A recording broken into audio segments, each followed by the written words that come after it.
হাইকোর্টে যে রায় দিয়েছেন শিক্ষা প্রতিষ্ঠানে অতিরিক্ত ফি যাতে না নেয়, সে রায়ের কার্যকর যাতে হয়, মাননীয় প্রধানমন্ত্রী তারেক রহমানের নিকট বিশেষ অনুরোধ জানাচ্ছি। পাশাপাশি শিক্ষাকে সহজলভ্য করার জন্য প্রতিটি ইউনিয়নে অন্তত একটি করে মাধ্যমিক শিক্ষা প্রতিষ্ঠান সরকারিকরণ ও 2 বা ততোধিক কলেজ উপজেলা পর্যায়ে সরকারি করলে দরিদ্র শিক্ষার্থী ভালোভাবে পড়ালেখা করতে পারব। মানুষ খেয়ে দিয়ে বসলে সেখানে পড়ালেখা করবে। দারিদ্রতা বিমোচন করতে হলে শিক্ষার বিকল্প নেই।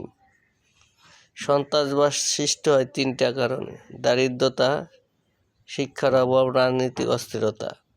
সুশিক্ষাই পারে সন্ত্রাসবাদ দূরীকরণ।